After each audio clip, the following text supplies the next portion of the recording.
자, 빅히트 상장 전에 소문난 잔치로 기대감이 많았습니다. 하지만 소문난 잔치에는 항상 개미 투자자가 먹을 자리가 없었습니다. 이틀 만에 고점 대비 이렇게 43%나 폭락이 나왔으며 시간의 거래까지 2.5% 적지 않은 금액이 떨어지면서 마감했습니다. 지금 하락이 나와도 빅히트에 대한 관심이 뜨거운 상태입니다. 기업의 가치에 대해서 생각해 본다면 가치에 비해서 너무 심한 고평가라 보시는 분들이 많을 겁니다. 신규 상장주는 그 기업의 가치로 움직인다고 하기보단 얼마나 관심을 받고 얼마나 거래대금이 몰리고 얼마나 고점을 잘 유지해 주는지 이런 분위기로 인해서 움직이게 되어 있습니다. 이 종목이 나중에 어떻게 되든 머나먼 미래보다는 지금 상장 초기에는 분위기로 움직일 수밖에 없습니다. 대부분의 신규주가 분위기로 움직인 다음에 그 뒤로 거래량이 줄어들면서 이제 진짜 가치로 움직이게 되었습니다. 신고가를 유지하는 종목은 엄청난 시세가 끝없이 나올 것입니다. 매드팩토나 최근에 상장했던 이오플로우 같은 종목들 이런 식으로 고점을 유지해 준다면 상장하고 나서도 주가는 이런 식으로 끊임없이 오를 수밖에 없습니다. 반면에 다른 종목들, 거의 대부분의 종목들은 상장하고 나서 거래량이 끊기면서 이렇게 바닥을 기게 되어 있습니다. 현재 빅히트는 하락이 나왔음에도 하루에 거래대금이 1조 원이라는 엄청난 금액이 나왔으며 데드캣에 대해서도 생각을 해볼 수가 있습니다. 이 데드캣이 잘 나오는 경우가 무엇이냐면 시장에서 인기 있었던 종목들, 거래대금이 많이 몰리는 종목들, 관심이 몰린 그런 종목들이 갑자기 악재로 인해서 아니면 그냥 아무 이유 없이 급하게 떨어지게 된다면 한 번쯤은 반등이 크게 나올 수가 있습니다. 그 반등이 나온 다음이 중요한데 반등이 정말 시원하게 나와서 신풍제약처럼 이렇게 급하게 떨어졌다가 이렇게 반등이 나온 다음에 그 반등했던 자리를 유지를 해주냐에 따라서 그 다음 주가의 방향이 이렇게 결정이 되는 것입니다. 주가가 떨어질 만큼 떨어진 다음에 더 이상 쉽게 빠지지 않는 모습을 보여준다면 주가는 당연히 빠지지 않았기 때문에 우상향하는 것이고, 그게 아니라면 일시적 반등으로 그때부터 거래량 줄어들면서 차트가 서서히 꺾이게 된다면, 올라왔던 자리를 유지해주지 못하게 된다면 그때부터는 다시 저점을 깨버릴 수가 있는 것입니다. 주가의 흐름은 정말 단순합니다. 일단 여러가지 경우의 수를 보고서 설명드리겠습니다. 아마 빅히트 이 종목 지금 저점에 사서 잠깐 반등하는 타이밍 이용해서 재미 보시려는 분들이 줄을 섰을 것입니다. 이런 거 기본적으로 거래대금이 몰려있으며 이틀 만에 고점 대비 40%나 넘게 빠졌기 때문에 잠깐 튀어 오르는 타이밍을 이용하기 위해서 지금 저점 매수자들이 줄을 섰을 것입니다. 최근에 카카오 게임즈도 마찬가지로 좀 지독하게 하락이 나왔는데 한 번쯤은 반등이 나왔습니다. 이 반등하는 타이밍이 정말 늦긴 했지만 나왔을 때 보시다시피 그동안 오랜 하락이 있었으니까 한방 반등 나올 때 장중에 15%까지 올랐습니다. 이거는 시가총액 상관없이 그동안 잘 나가거나 시장에서 인기 있었던 종목들이 좀 심하게 떨어졌다 싶으면은 잠깐 튀어 오를 때 강력한 반등이 나올 수가 있습니다. 자, 지금 중요하게 봐야 될 것은 공모가가 13만 5천원짜리이며 이게 2배 뻥튀기가 되었다는 점입니다. 차라리 2배 뻥튀기 되지 않고서 50% 그냥 현재 이 자리에서 시작을 했다 하더라도 이런 식으로 하락이 나오기보다 기관 투자자까지 들어오면서 주가가 우상향으로 갈 수도 있었는데 이미 뻥튀기가 되어서 시작을 했다는 점이 가장 안 좋은 부분입니다. 왜냐하면 여태까지 2배 뻥튀기 된 종목 중에 제일모직이나 삼성 SDS 이런 초대형주들 말고는 잘 된 경우가 거의 없습니다. 100개 중에 1개가 있을 정도로 2배 뻥튀기 된 다음에 잘 된 종목이 없습니다. 이 부분이 가장 걱정되는 악재이며 이미 고점까지 찍은 상태에서 내려왔기 때문에 이거는 2배 뻥튀기 된 게 걸릴 수밖에 없습니다. 지금 중요하게 봐야 되는 포인트는 데드캣 그리고 앞자리 숫자. 심하게 떨어졌으니까 한번 튀어 오를 때 당연히 관심이 쏠릴 수밖에 없습니다. 그리고 앞자리 숫자입니다. 현재 가격이 공모가 대비해서 한 50% 정도 되는데 2배보다 2배 27만원보다 훨씬 더 많이 내려왔습니다. 그렇기 때문에 잠깐 반등을 노려볼 수도 있으며, 그리고 앞자리 숫자 20만원과 19만원대, 이걸로 인해서 잠깐 반등을 위한 매수세가 황금선을 계속해서 회복하면서 거래가 된다면 순간적으로 들어오면서 그때 반등이 나와서 하루에 10%, 15% 잠깐 튀어 오를 가능성도 있습니다. 이게 가장 중요한 포인트며, 자, 경우의 수를 한번 살펴보겠습니다. 첫 번째로는 끝없는 하락과 거래량 감소. 이거는 최악의 상황입니다. 카카오 게임즈도 이런 최악의 상황이 나왔는데 보시다시피 뻥튀기 시킨 다음에 이게 24,000원 근처에서 시작을 했더라면은 이런 식으로 캔들이 그려지기가 어려운데 이미 다 뻥튀기가 되었기 때문에 이런 식으로 거래량이 줄면서 끝까지 하락이 나왔습니다. 지금도 여전히 보호예수 물량 풀리면서 이렇게 기간의 매도와 함께 주가가 계속 최저점까지 내려가고 있습니다. 이렇게 내려왔어도 공모가가 24,000원이니까 아직까지도 2배 가까이 된다는 것입니다. 아직까지 2배 가까이 되며 빅히트는 현재 50% 정도 올라온 상태. 이 끝없는 하락과 거래량 감소는 최악의 상황입니다. 장중에 거래량이 점점 감소하면서 위로 매물대가 정말 많이 쌓이고 오른다 하더라도 1%, 2% 올랐다가 바로 무너져 버리고, 이거는 최악의 상황이 될 수밖에 없습니다. 이 첫 번째 경우의 수가 끝없는 하락과 거래량 감소. 금요일 시장에서 봤을 때 저도 언제 반등이 나오나 좀 지켜보고 있었는데 이때 한번 매매를 했습니다. 하루 종일 지켜보다가 딱 황금선 회복해주고 유지해줄 때 들어가려 했는데 하루 종일 지독하게 반등이 나오지 않았습니다.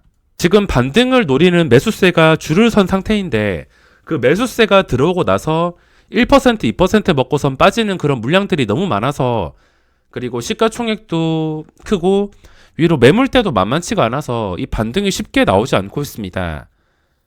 그리고 두 번째, 일시적인 반등이 나왔을 때 이때부터 방향이 갈린다고 보시면 됩니다.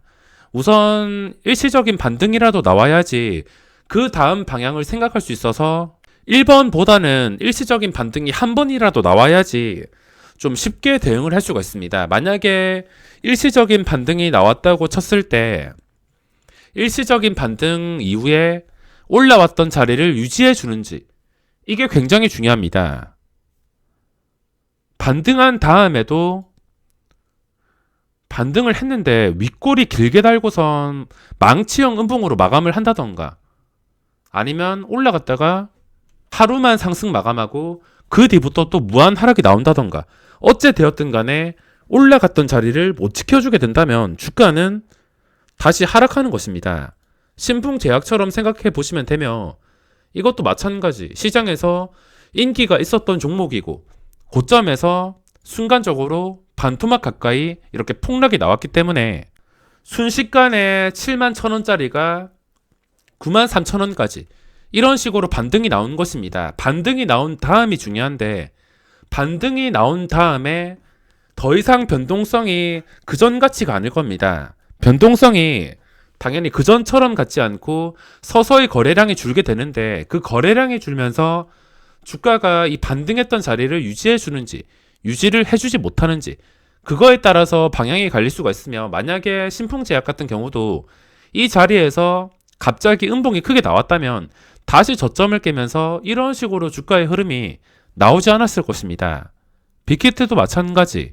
아마 엄청 고점에서 물려서 그냥 끝까지 버텨보자 생각하시는 분들도 계실 텐데, 그런 분들한테 이 주식이 진짜 잘 풀리기 위해서는 기관 투자자의 무한적인 매도와 함께 반등이 나오고 그 반등한 자리 유지해주면서 다시 이 음봉을 회복해주는 것입니다. 이 음봉 상단인 25만원 기관의 수급과 반등 나온 거 계속 유지해서 이거를 유지해준다면은 손실을 그나마 최소화시킬 수가 있다는 것입니다. 그래서 지금 상황에서는 반등한 다음에 유지를 해주냐 유지를 못 해주냐 그것까지 생각할 것보다는 일단 한 번쯤은 반등이 먼저 나와야 된다는 것입니다. 반등이 나오고 나서 생각을 해도 결정을 할 수 있기 때문에 일단은 반등이 나와 봐야 됩니다. 그리고 세 번째가 기관의 적극적인 매수세 유입으로 주가를 방어해 주는 것입니다. 앞자리 숫자가 1로 바뀌지 않고 계속 이 1에서 19만원 근처에서 빠지지 않고서 다시 올라오면서 20만원만 제대로 이걸 지켜주면서 기관의 수급이 좀 고정적으로 꾸준히 유입이 되어야지 주가가 방어가 되면서 그때는 더 이상 빠지지 않는다 싶어서 반등이 나올 수가 있습니다. 기관의 수급이 또 중요할 수가 있는데 그냥 보호예수 물량 지키기 위해서 억지로 들어오는 수급이냐 아니면 진짜 상승을 주도할 수 있는 수급이냐 그게 중요하며 현재 매수량에서 이 주요 기관 보험, 투신, 연기금 이 물량에서 더 많은 물량이 들어오게 된다면은 그때는 상승을 주도할 수 있는 수급으로 바뀔 수가 있습니다.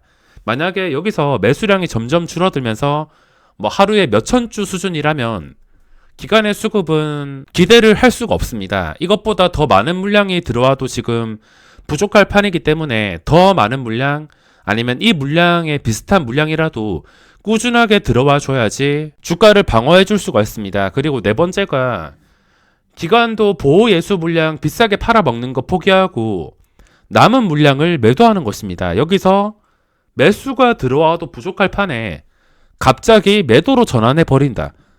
그러면은 그때부터 또 힘들어질 수가 있습니다. 이 수급이 무조건 주가의 방향을 결정짓는 건 아니지만 그래도 주가에 영향을 줄 수가 있기 때문에 현재 이 종목을 움직일 수 있는 수급은 기관 투자자입니다. 일반 세력들이 이오플로우 같은 종목들 잘 들어옵니다. 이렇게 시가총액 수백억, 수천억짜리 이런 종목은 잘 들어옵니다. 하지만 조 단위가 넘어가게 된다면 이런 종목에 들어오는 세력들은 잘 들어오지 않습니다. 들어오는 경우도 거의 본 적이 없으며 이걸 주도할 수 있는 수급 주체는 외국인이나 기관이 될 수 있는데 지금은 기관이 유력하며 만약에 기관의 매도가 나오게 된다면 그때부터는 좀 힘들어질 수가 있습니다. 반등 타이밍은 최대한 빠를수록 좋습니다. 신풍제약처럼 이렇게 하락하다가 최대한 빠를수록 좋습니다. 이런 그림이 더 좋을 수도 있는데 쭉 완전히 그냥 매 맞을 거 다 맞고선 빼버렸다가 순간적으로 이렇게 아래꼬리 달고서 반등이 나오는 것입니다. 이런 그림이 나온다면은 그래도 그 뒤부터 긍정적으로 생각할 요소가 생기는 것인데 이게 아니라 최대한 늦게 반등이 나오게 된다면 그 뒤로는 지금 거래량이랑 이 거래량보다 훨씬 더 적은 거래량이 나오기 때문에 반등이 나온다 하더라도 매물대 많아지거나 거래량이 줄게 된다면 큰 반등이 힘들 수도 있으며 그 반등을 유지해주지 못할 수도 있습니다. 최대한 빠르게 한 번쯤은 반등이 나와줘야 된다는 것이며 신풍제약을 참고했을 때 시간의 거래까지 하락 쭉 위협적으로 빼버렸다가 말 그대로 투매가 나왔다가 순간적으로 아래 꼬리 길게 달고서 반등 이런 그림이나 아니면 시초가에서 빠지지 않고서 시초가 위에서 거래가 되면서 반등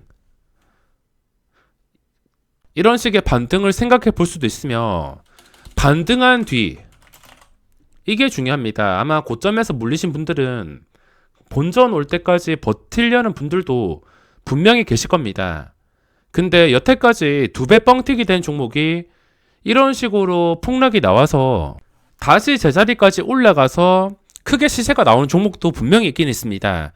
근데 그런 종목은 시가총액이 이런 식으로 크지는 않았다는 것입니다. 재료가 있거나 어떤 테마주에 속해서 좀 크게 오른 종목들이 있는데 대표적으로 마니커 FNG 이것도 2배 뻥튀기 되었다가 주가가 폭락한 다음에 보시다시피 1,400원에서 6,500원까지 폭락했습니다. 근데 이게 그 돼지 열병인가 그 테마주를 엮이게 되면서 신고가 뚫어주고 이런 식으로 엄청난 시세가 나왔습니다. 시가총액은 당연히 조 단위가 아니라 몇백억 단위, 몇백억 많아봤자 몇천억. 그리고 한국 파마란 종목도 두 배 뻥튀기 되었다가 폭락한 다음에 이때 고점 뚫어주고서 이런 식으로 시세가 나왔습니다. 근데 이런 종목들은 시가총액이 작다는 것인데 빅히트는 시가총액이 만만치가 않으며 한국 파마랑 마니커 FNG 이런 종목을 주도할 수 있는 세력은 보통 신규 상장주에서 수백억, 수천억까지만 들어옵니다. 근데 빅히트를 주도하기 위해서는 그런 세력이 아니라 이 기관 투자자가 되어야 되는데 기관 투자자한테 이런 식의 상승을 기대하기가 좀 어려울 수가 있습니다.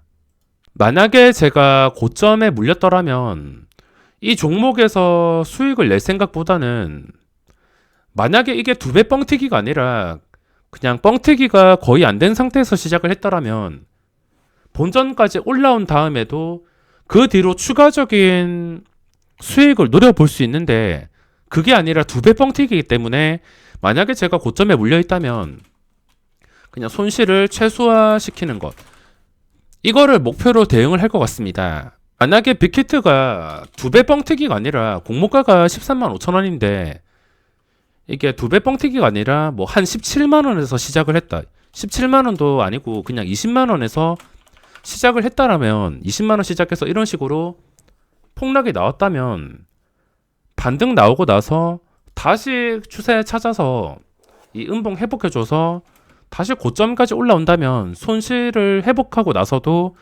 추가적인 수익을 기대할 수도 있습니다. 근데 이게 아니라 두 배 뻥튀기도 모자라서 점상까지 갔습니다. 여태까지 두 배 뻥튀기 된 종목들 잘 된 종목이 없으며 확률적으로 생각을 해보더라도 여기서 수익을 챙기려면은 단기간에 일시적으로 반등하는 그 구간에서 수익을 단타로 챙길 수 있지. 고점에서 물렸는데 올라와서 뭐 이게 신고가 나와서 40만원, 50만원 이렇게 기대하는 것은 좀 힘들 수가 있습니다. 두 배 뻥튀기에 점상까지 간 상태라서 여기서 수익을 챙길 생각보다는 손실을 최소화시키는 것을 목표로 하는 게 좀 현실적이지 않을까 생각합니다. 빅히트 지금 제일 중요한 점은 일시적인 반등이 무조건 한 번은 나와야 된다는 것입니다. 이런 식으로 지수가 빠질 때 8거래일 동안 빠졌습니다. 빠지고 나서 이런 식으로 일시적 반등이 한 번이라도 나와야지 그 뒤의 방향을 이 중요한 자리를 통해서 예측을 할 수가 있다는 것입니다.